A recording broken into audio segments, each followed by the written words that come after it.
땅에서 강해 땅에서도 이루어지이다라는 시리즈 설교 이어지고 있습니다. 오늘 15번째 시간입니다. 사무엘상 10장 1절부터 13절까지의 말씀으로요.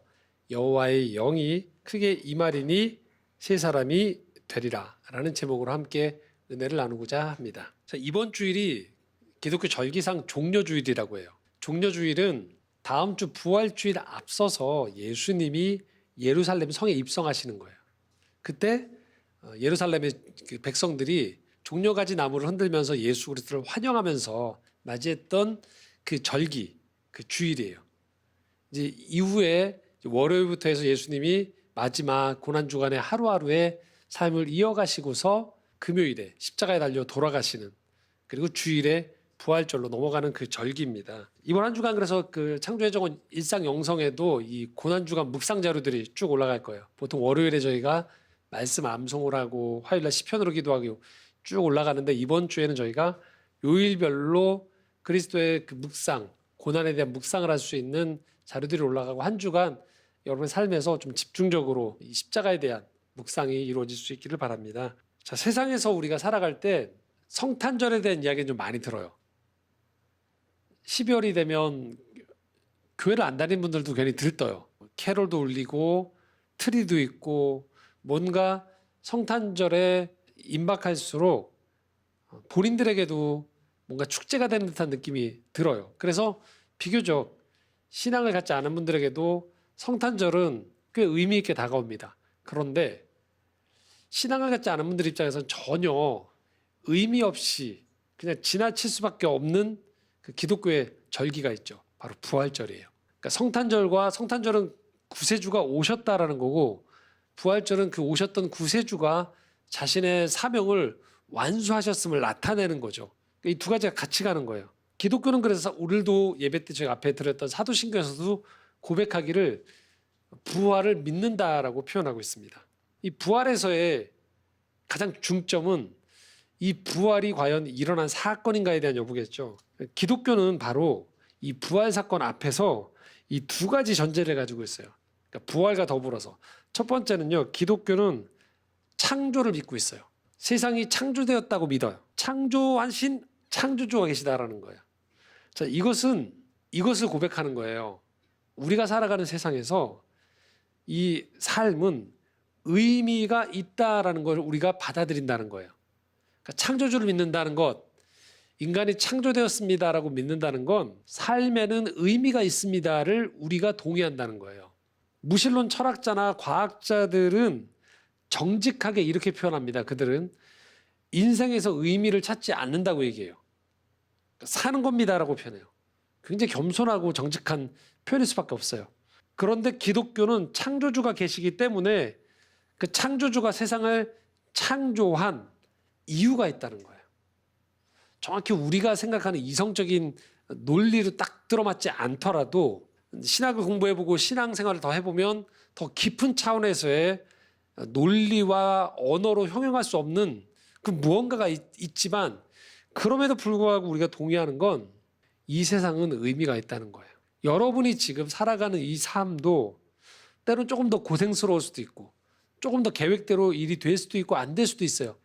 그 모든 것들이 그럼에도 불구하고 여러분의 삶은 한 의미를 담고 그 의미를 찾아가는 여정에 놓여져 있다는 것이 우리의 신앙 고백이에요. 그리고 두 번째 기독교의 이 중요한 전제가 바로 부활을 믿는다라는 거예요. 부활을 믿는다는 건 무엇이냐? 변화가 가능하다는 걸 믿는다는 거예요. 예수 그리스도가 죽었다가 살아나셨을 때의 그분의 이 부활은 썩어 없어질 육체의 소생이 아닌 질적으로 완벽하게 다른, 정확히 뭔지는 모르지만 질적으로 완벽히 다른, 그러나 체를 가지고 있는 몸으로 부활하셨음을 기독교는 믿고 있는 거예요. 변화가 가능하다라는 거예요. 종착역을 향해서 그냥 달려가고 끌려가는 것이 아니고요. 하나님이 세상을 창조하셨듯이 죽음과 사망으로 끝나버리는 인생에서 종결을 짓지 않고 하나님께서 이 세상에서 그분이 창조하신 목적답게 새로운 변화를 일으키신다는 거예요. 그래서 부활을 믿습니다. 이것은 우리가 살아가면서 저는 인생이 변화될 수 있음을 믿습니다라는 거예요. 우리 가정이 변화될 수 있음을 믿는 거고, 이 사회가 내가 원하는 대로는 아니지만 하나님의 뜻 가운데에서 계속적으로 변화될 수 있음을 믿는 것이고, 또 하나님의 뜻이 임하는 그곳이 변화가 찾아올 수 있음을 우리가 믿고 있다라는 거예요.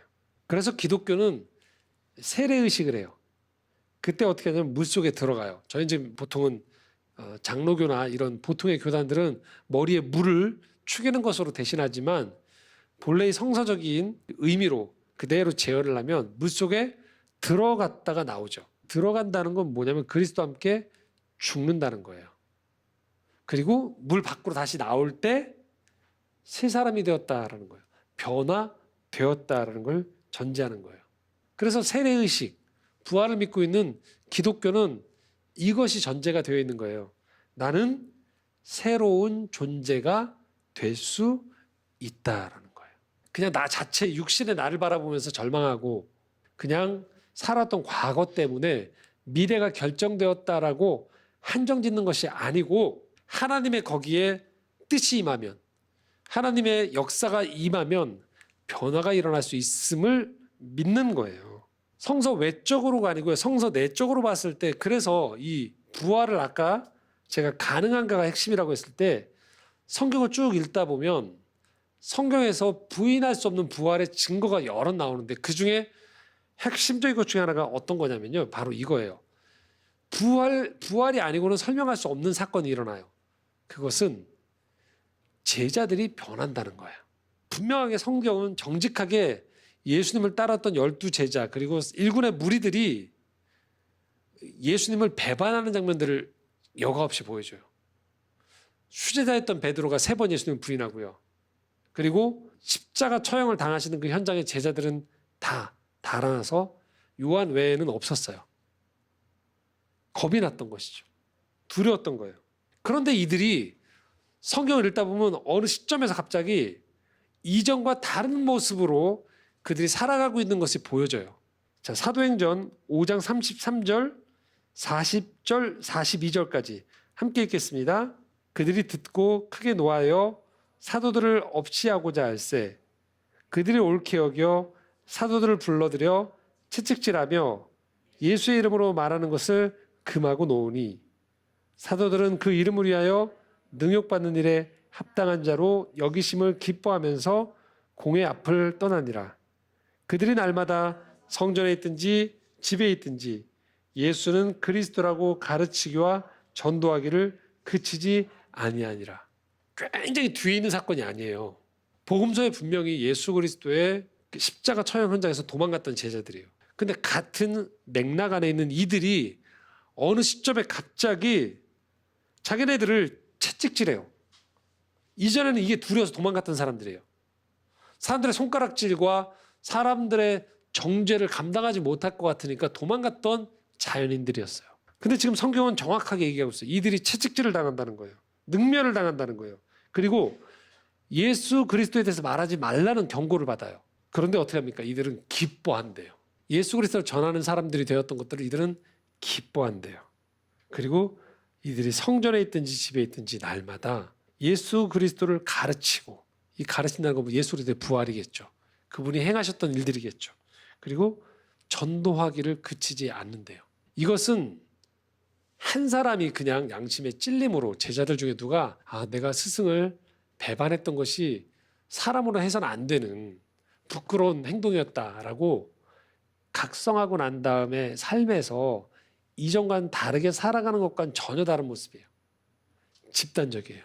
집단이 다 도망갔던 사람들이 어느 순간에 이들이 어떤 계기를 통해서 변화된 모습으로 죽음을 두려워하고 사람들의 시선을 두려워하던 그들이 담대하게 예수 그리스도를 전하는 사람들, 핍박을 당할 때 그것을 오히려 기뻐하는 사람들이 되었다라는 거예요. 이걸 설명할 수 있는 방법은 이들이 부활한 예수 그리스도를 만난 것 아니고 난다면은 그냥 누군가가 다 사람들을 불러 모아서 우리가 이렇게 사는 것들이, 도망갔던 것들이 부끄럽다라고 하면서 설파하고 이들을 설득해서는 도저히 불가능한 일이에요. 이들 전체적으로 어떤 큰 변화가 찾아왔던 거예요.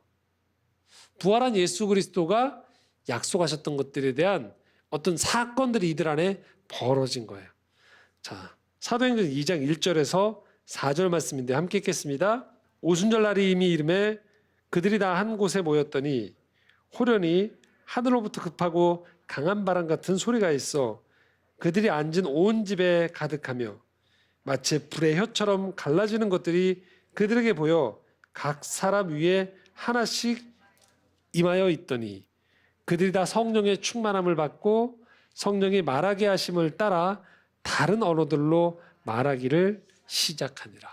예수님이 살아계실 때 고난에 대한 십자가 죽음을 예언하시면서 이렇게 얘기하셨거든요. 내가 가야지 보혜사 성령이 오신다고요. 그리고 그분은 십자가에서 죽고 부활하셨어요. 그리고 40일 후에 승천하셨죠. 그리고 예루살렘에 남아있던 제자들이 마가의 다락방에서 기도하고 있었어요.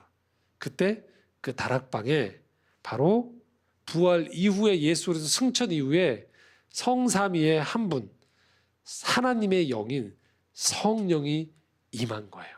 그래서 그들이 담대히 하나님의 복음을 전하는 사람들, 그 사람들로 이들이 변화가 된 거죠.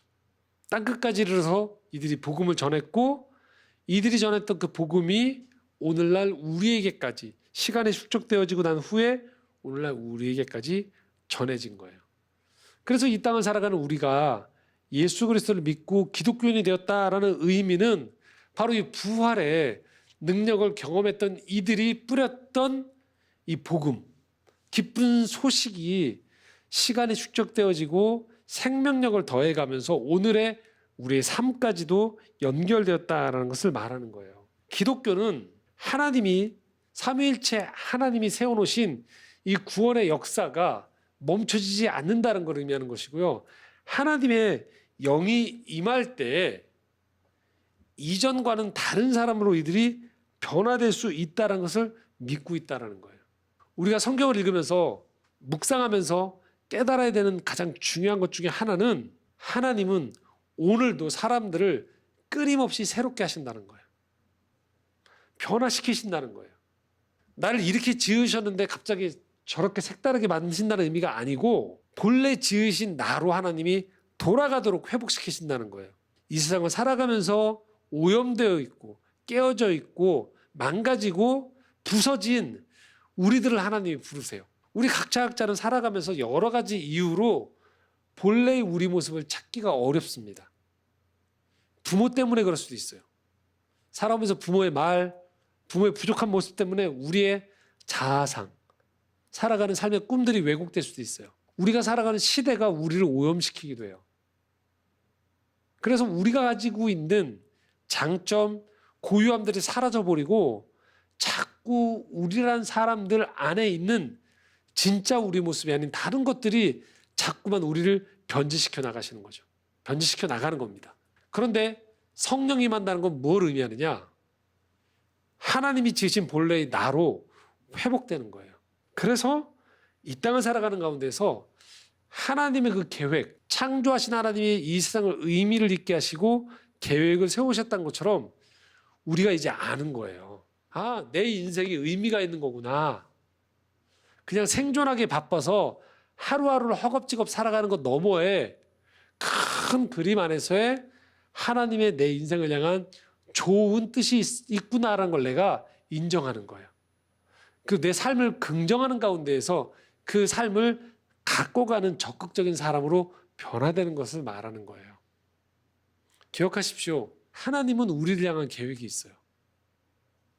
그리고 하나님은 그런 우리에게 혼자의 노력으로 이것들을 감당하라고 요청하시는 것이 아니고요. 삼위일체 하나님의 한 분인 성령 하나님이 우리 가운데 임하사 우리로 하여금 진정한 나의 삶의 의미를 찾고 거기에 합당하게 살아갈 수 있도록 하나님이 인도하신다는 거예요. 성경은 사실 그 얘기예요. 죄로 인해 깨어졌으나 그게 전부가 아니다라는 걸 우리에게 얘기하는 거예요. 그리고 우리를 자꾸 초청하세요. 하나님의 변화된 사람으로 하나님이 우리를 사용하시기를 원한다라는 것이죠. 자, 오늘 우리가 계속 읽어 나가고 있는 사무엘상에 보면 한 사람을 또 하나님이 부르세요. 사울을 부르세요. 그리고 이 사울을 통해서 하나님이 이스라엘의 없던 제도가 생기는 거예요. 왕정 제도가 생기는 거죠. 오늘 1절 2절 함께 읽겠습니다. 이에 사무엘이 기름병을 가져다가 사울의 머리에 붓고 입맞추며 이르되 여호와께서 내게 기름을 부으사 그의 기업의 지도자로 삼지 아니하셨느냐. 내가 오늘 나를 떠나가다가 베냐민 경계에 셀사에 있는 라헬의 묘실 곁에서 두 사람을 만나리니 그들이 내게 이르기를 내가 찾으러 갔던 암나기들을 찾은지라. 내 아버지가 암나기들의 염려는 놓았으나 너희로 말미암아 걱정하여 이르되 내 아들을 위하여 어찌하리요 하더라 할 것이요. 우리가 기억할 것이 한 가지 있는데요. 하나님이 우리에게 삶의 책임을 물으시지만 하나님이 우리 삶에 원하시는 건 항상 우리가 100점짜리 선택을 하지 못하거든요. 그럼 하나님은 우리가 100점짜리 선택을 하지 못했을 때 이것을 빌미 삼아서 계속 저주하시는 하나님이 아니세요. 우리가 그 수준 안에서 하나님께 요청하신 게 있어요. 요청드린 게 있어요. 그러면 그것이 하나님이 본래 세우셨던 계획보다 못하더라도 하나님은 그 차선을 가지고도 다시 최선을 만들어 가세요. 하나님은 이스라엘 역사 가운데에서 본래 왕정제도를 원하지 않으셨어요. 그런데 이스라엘이 왕정제도를 원합니다. 우리에게 왕을 달라고요. 하나님은 허락하세요. 그래서 일대 왕인 사울을 이제 세우시는 겁니다. 그런데 사울을 그냥 세워놓고 이 사울이 망가지도록 하시는 게 아니에요. 그리고 하나님 팔짱 끼고서 이스라엘 백성들에게 거봐. 내가 원했던 게 너희들이 원했던 게 틀린 거야. 왕이란 제도는 애당초부터 안 되는 거야 라고 얘기하시는 게 아니에요. 하나님이 왕정제도를 원하지 않았음에도 불구하고 이스라엘 백성들이 왕을 요청했을 때 그 왕을 통해서 하나님은 하나님의 또 다른 통치를 이루어가려고 하시는 거예요. 그러기 위해서 필요한 게 있어요. 변화가 돼야 돼요. 그 지도자를 그냥 세우는 게 아니에요. 하나님 편에서 봤을 때 그 사울이란 지도자를 세우실 때, 왕을 세울 때 사울의 내적인 것도 준비시키고요.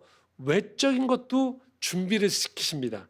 오늘 첫 번째 사울을 준비시키는 것 중에 하나가 뭐냐면요. 2절에 이런 표현이 있어요. 이 사울에게 라헬의 묘 근처에서 나귀를 찾았다는 소식을 듣게 만들어요. 여기서의 핵심은요. 라헬의 묘실이에요. 라헬의 묘실이란 건 이 사울이 속해 있던 베냐민 지파가 어디에서 왔음을 알려주는 거예요. 사울에 쭉 올라가면 속해 있던 지파는 베냐민 지파고요. 이 베냐민 지파를 만든 게 누구냐? 라헬이에요. 우리가 알고 있는 야곱이 두 여인을 사랑합니다. 레아와 라헬을 사랑해요. 더 사랑한 사람이 라헬이었죠. 그리고 레아는 장인의 손수에 의해서 억지 결혼을 했던 거죠. 야곱의 진정한 사랑이 라헬에게 있었는데요. 그 라헬이 요셉을 낳고 그리고 베냐민을 낳다가 출산 중에 죽습니다. 그 묘인 거예요. 그 묘실 앞에서 사울이 다시 하나님이 잃어버린 암나기들을 찾게 하는 기적을 만나게 하는 거예요. 이제 사울은 자신의 지파가 어디에 있음을 한 번 더 확인합니다. 그리고 3절, 4절에 하나님은 또 다른 사울을 왕으로 세워놓던 징표를 보여주세요. 함께 읽겠습니다. 내가 거기서 더 나아가서 다보상수리 나무에 이르면 거기서 하나님을 배우려고 베델로 올라가는 세 사람을 만나리니 한 사람은 염소 새끼 셋을 이끌었고 한 사람은 떡 세 덩이를 가졌고 한 사람은 포도주 한 가죽 부대를 가진 자라. 그들이 내게 문안하고 떡 두 덩이를 주겠고 너는 그의 손에서 받으리라. 다보상수리 나무 근처에서요. 이번에는 사울이 떡을 받는 게 중요해요. 베델로 세 사람이 하나님께 제사를 드리러 가는데 이들이 떡을 가지고 가고 있다고 합니다. 지금 우리가 생각하는 잔치날에서 하는 떡이 아니에요. 이건 지성소 안에 가지고 들어가는 하나님 앞에 임재 앞에 가지고 들어갈 때 쓰는 제사장만이 먹을 수 있는 진설병을 가져간다는 거예요. 근데 이 떡을 지금 사울에게 주는 거예요. 다른 백성들 아무도 먹지 못하는 떡을 사울이 받아 먹게 됩니다. 자, 이제 사울은 두 가지 내적으로 자신의 지파, 베냐민 지파임에도 불구하고 하나님이 부르시겠다. 가장 작은 지파지만 지파에 상관없이 나는 너를 부르겠다라는 사인을 들었고요. 두 번째, 제사장이 먹는 떡을 자신이 먹을 수 있는 존재가 됐음을 확인했어요. 그리고 한 가지 더 중요한 것이 이제 임합니다. 기부하라는 장소에서 임하는 사건인데요. 자, 5절 6절입니다. 함께 읽겠습니다. 그 후에 내가 하나님의 산에 이르니 그곳에는 블레셋 사람들의 영문이 있느니라. 내가 그리로 가서 그 성읍으로 들어갈 때 선지자의 무리가 산당에서부터 비파와 소고와 저와 수금을 앞세우고 예언하며 내려오는 것을 만날 것이요 내게는 여호와의 영이 크게 임하리니 너도 그들과 함께 예언을 하고 변하여 새 사람이 되리라. 자, 수금, 소고, 피리 그리고 수금을 두고 노래하는 선지자들을 만나요. 그런데 여기 중요한 게 나오죠. 이 사람들이 하는 것과 동일하게 사울이 뭘 하냐면요. 여호와의 영이 크게 임한대요. 그러자 그들과 함께 사울이 예언을 하고 중요한 말씀 나오죠. 변하여 새 사람이 된다고 표현되어 있어요. 하나님의 영이 임한대요. 사울에게. 그리고 그가 예언을 하고 새 사람이 되었다라고 표현하고 있어요. 하나님은 사울을 그냥 데려다가 세워놓고 사울에게 책임을 맡기고 책임을 요청하시는 게 아니에요. 이스라엘 백성들이 요청했던 왕정제도가 마음에 들지 않으셨지만 그럼에도 불구하고 지금 이스라엘 백성들 선에서 상태 가운데에서 상황 가운데에서 최선이 될 수 있는 지도자를 하나님은 세워주십니다. 그게 사울이었어요. 그런데 사울을 그대로 세우지 않고 하나님의 영이 임하도록 만든대요. 그렇게 해서 사울이 새 사람이 되었다는 겁니다. 이건 이런 의미죠. 자연인 사울 자체만으로 안 된다는 거예요. 사울도 알고 있고 주변 사람도 알고 있고 하나님도 알고 계신 거예요. 그러나 하나님이 택하신 거예요. 그래서 하나님은 하나님의 영을 사울에게 임하게 해주신대요. 그러자 사울이 새 사람이 됐습니다. 여기서 우리는 이 새 사람의 의미를 갑자기 새로운 사람이 됐다고 이해하면 안 돼요. 하나님이 쓰시기 좋은 사람이 되었다는 의미예요. 그리고 그것은 하나님이 사울이란 사람을 보시고서 사울이란 사람 안에 있는 본래의 자질을 끄집어내서 사울 스스로가 자기가 베냐민 지파이라고 생각해서 위축되어 있고 영적인 훈련을 받아본 경험이 없기에 그가 미숙했음에도 불구하고 하나님이 그 안에 있는 사울 안에 있는 좋은 자질들을 아셨기 때문에 하나님의 영이 임함으로 인해서 한마디로 말하면 왕이 될 만한 그릇으로 바꿔주시는 거예요. 하나님의 영이 임하게 해서. 여기에 사람이란 존재가 어떤 존재인지에 대한 아주 중요한 비밀이 담겨 있습니다. 사람은 영적인 존재예요. 우리가 세상을 살아갈 때 그 얘기를 잘 못 들어요. 그냥 사람이 육적인 존재처럼 생각해요. 그러다 보니까 잘 먹는 것, 잘 입는 것, 잘 노는 것 정도, 그리고 어떤 성취를 이뤄서 가시적인 성과를 내는 것 정도로 우리는 생각을 하게 됩니다. 하지만 사람은 거기서 멈추는 존재가 아니라는 거예요. 기독교가 성경을 통해서 계속 얘기하는 건 어떤 거냐면 사람은 영적인 존재라는 얘기를 해요. 우린 영혼을 가진 존재라는 거예요. 사람 자체가 그렇게 지어졌다고 표현하고 있어요. 창세기 2장 7절입니다. 함께 읽겠습니다. 여호와 하나님이 땅의 흙으로 사람을 지으시고 생기를 그 코에 불어넣으시니 사람이 생명이 두 가지 얘기하고 있어요. 하나는 흙으로 사람을 만들었대요. 그만큼 사람이란 그냥 자연인 그대로의 재료는 그렇게 특출나지 않다는 거예요. 하지만 여기에 특별한 것이 임하죠. 그것은 무엇이냐면 하나님의 생기를 그 코에 불어 넣으셨다는 거예요. 그러자 사람이 생명, 살아있는 어떤 존재가 되어졌다라고 표현하는 거예요. 사람에게 필요한 것이 무엇이냐? 성령이 필요하대요. 그래야 사람이 온전해지는 거예요. 오늘 살아가면서 우리의 살아가는 이 세상을 볼 때 우리가 가시적인 기독교의 모자란 모습들 또는 사람들한테 비난받는 어떤 모습들이 있습니다. 그런데 우리가 명심해야 될 것이 있어요. 그 너머에 아무리 교회가 작아져도 기독교인의 수가 줄어들어도 우리가 절대 부인할 수 없는 것이 있어요. 외형적인 기독교인의 수나 교회의 사이즈나 숫자가 아니에요. 정체성, 사람이라는 존재가 무엇인가를 이야기할 때 기독교는 정확하게 이 얘기를 하고 있는 거예요. 사람은 영적인 존재입니다. 하나님의 영이 임해져야지만 비로소 퍼즐이 맞춰지는 거라는 거예요. 이 땅을 살아가는 가운데에서 오순절 마가 다락방에 성령이 임하자 예수님을 따라 다녔던 무리에 불과했던 제자들이 공동체를 형성해요. 그전까지 집단이었다면 이들이 공동체가 돼요. 사도행전 2장 이후에 그래서 나오는 모습들이 너무나 감격스러운 모습이 나와요.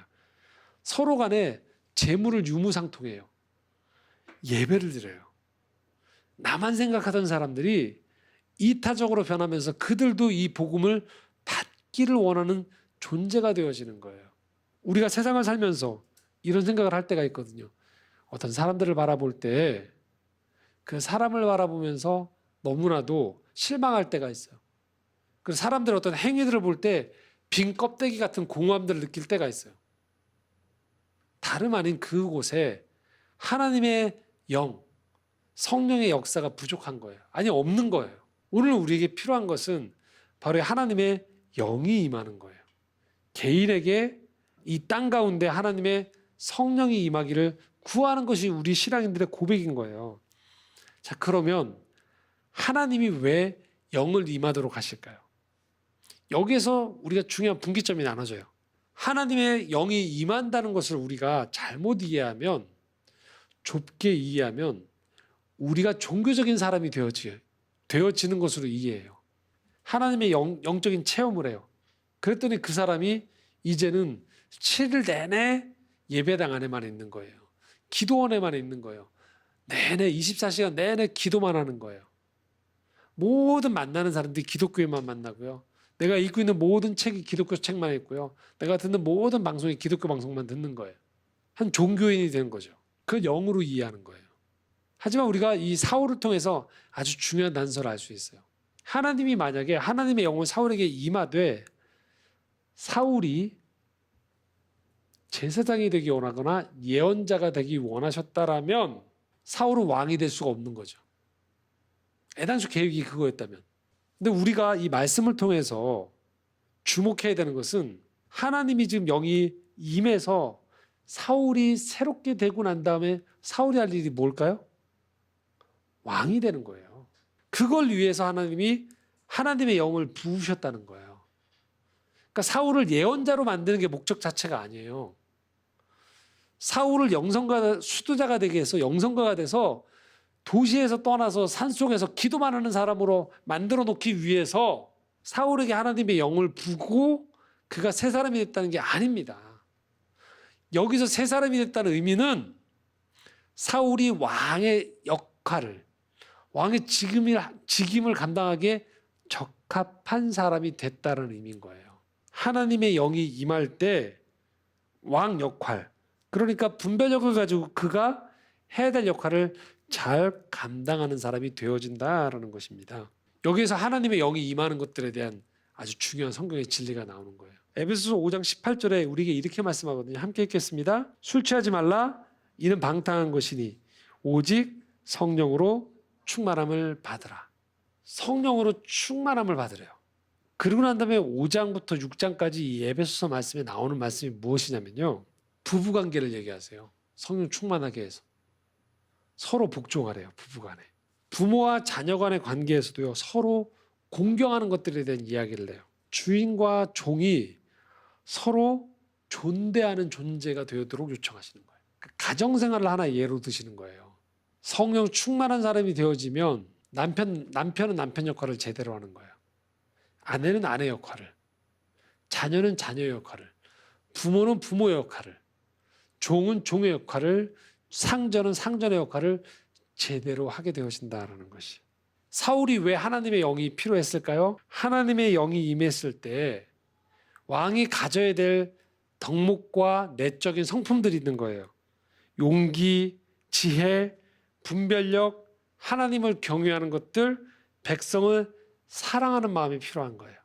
하나님은 사울에게 하나님의 영을 임하게 하세요.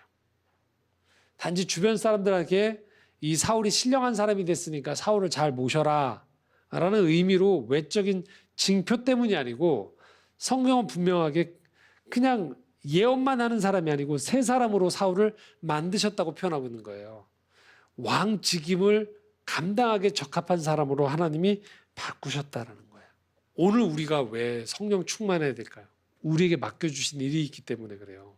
우리가 감당해야 될 관계들이 있기 때문이에요. 우리가 정리하며 헤쳐나가야 될 이 땅에 많은 과제들이 있기 때문이에요. 이걸 하나님은 나 혼자 떠밀어 놓고 네가 이걸 해. 내가 그러면 감독관으로 이것들을 평가해 줄게. 그 하나님이 아니시라는 거예요. 하나님은 우리 각자에게 소명을 주시고 삶의 자리를 부르셨어요. 그리고 우리에게 하나님은 영을 주시겠다고 하세요. 성령을 통해서 우리로 하여금 오염되어 있는 세상의 소리나 내 마음 가운데 나도 모르게 부패되어 있거나 타락하거나 허황되게 커져 있는 욕망을 하나님이 잠재우세요. 그 욕망 너머에 간절한 나의 사람의 소망, 나의 사람됨 안으로 내가 돌아갈 수 있도록 만드세요. 그래서 성령이 충만해야 돼요.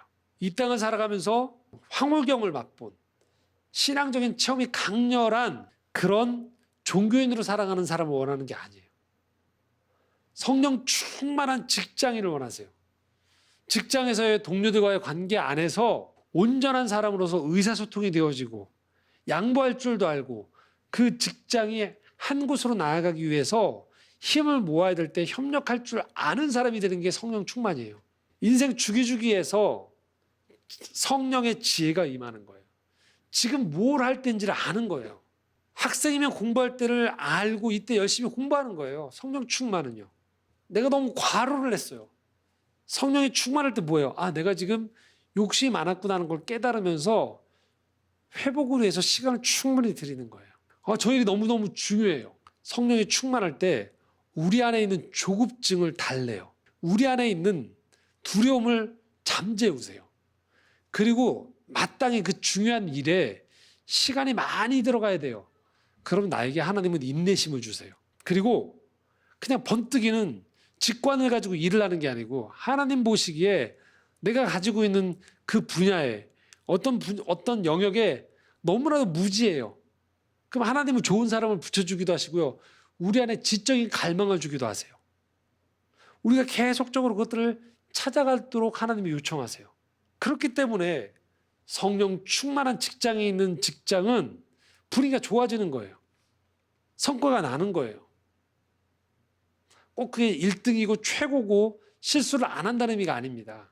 하나님은 우리와 함께 하시면서 인생의 중요한 길목마다 그리고 그 과정 가운데 우리가 성령 충만하게 원하세요.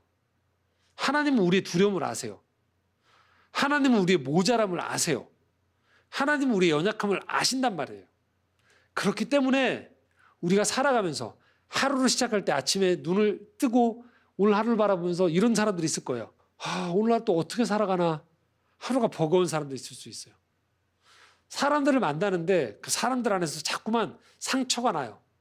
사람들의 이기심, 편협함, 무지함, 야비함 자꾸 내가 다치는 거예요.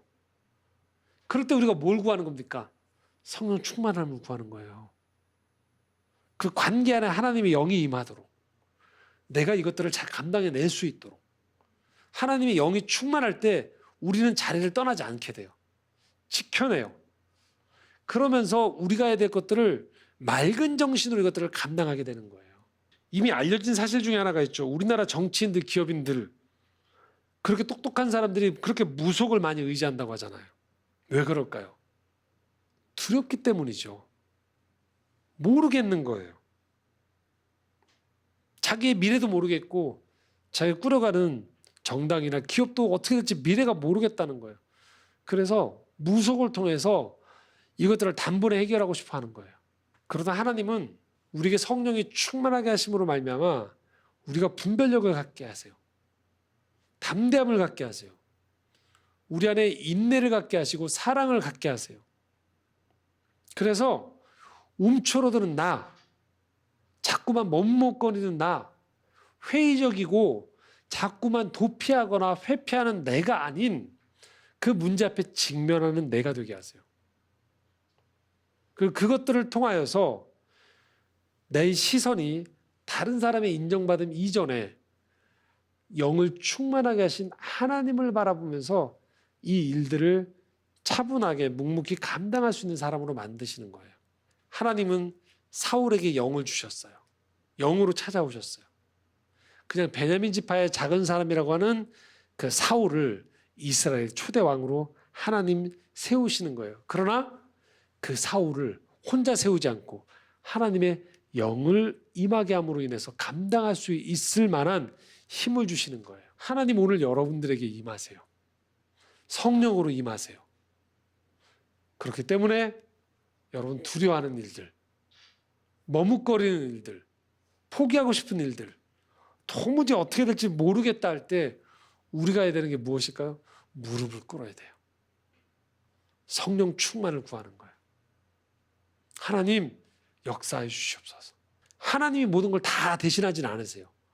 그런데 하나님만이 반드시 하실 수 있는 영역이 내 마음과 관계와 일 가운데 반드시 있다는 거예요. 이 모든 일들은 영적인 일이기 때문에 그렇습니다. 그래서 하나님은 오늘 사울에게 하나님의 영이 임하게 하사 새 사람이 되게 하셨어요. 그리고 이 예배를 드리는 우리 모두에게도 하나님은 영을 허락해 주세요. 그게 복음이에요. 기쁜 소식이에요. 외면하는 사람들이 없어요. 누구라도 성령 충만을 구하는 자에게 하나님은 그를 멸시하지 않으세요. 하나님이 누구보다도 여러분의 인생이 여러분답게 살아가기 원하고 그 소명을 감당하기 원하십니다. 그러하기에 하나님은 오늘 우리 가운데, 나에게, 우리 가정 가운데, 이 땅 가운데 하나님의 영이 임하도록 그 기도를 드리기 원하고 하나님의 역사하심을 통해서 이 일들이 하나님의 일로 그렇게 전개되어지기를 원하신다는 겁니다. 말씀을 정리하겠습니다. 오늘도 우린 두려울 수 있어요. 작다고 느낄 수 있고 삶의 모호함 속에 어디로 가야 될지 몰라서 답답해할 수 있어요. 그때가 바로 성령의 은혜를 구하는 거예요. 하나님 도와주십시오. 지혜를 주십시오. 하나님, 그래서 하나님이 주시는 이 힘을 통하여 분별력을 가지고 내가 해야 될 일들을 잘 감당할 수 있기 원합니다. 함께 기도할 수 있기 원합니다. 잊지 마십시오. 예수 그리스도가 십자가 사역을 끝까지 완수할 수 있었던 건 다름 아닌 이 요단강에서 그 성령이 예수 그리스도께 임했어요. 이런데 기뻐하는 아들이요 내가 너를 사랑한다는 그 음성을 들으셨어요. 예수 그리스도의 이 땅에서의 공생의 사역은 성령이 충만한 가운데 이루어졌던 거예요. 그래서 그분은 십자가에 달리는 일까지도 끝까지 갈 수 있었던 거예요. 그것이 하나님의 버림받음이 아님을 그는 성령 충만을 통해서 알고 있었던 것이죠. 하나님 오늘 우리에게 그러한 힘을 주시기 원합니다. 지혜를 주시기 원합니다. 하나님 능력 주시기 원합니다. 함께 하나님 앞에 하나님의 영을 구하는 가운데 그렇게 오늘 내 삶의 자리에서 새 사람이 될 수 있기를 소망하는, 그렇게 살아가는 우리 모두가 되기를 소망합니다. 기도하겠습니다.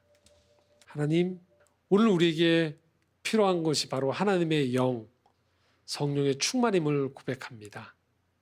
편한 길이 아니고 마땅히 가야 될 길, 또 많은 사람들이 가는 길이 아니라 내가 꼭 가야 될 그 길을 우리가 감당해 나아갈 수 있기 원합니다.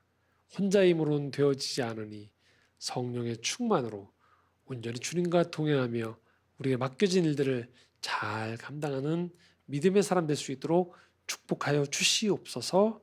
예수 그리스도 이름으로 기도드리옵나이다. 아멘.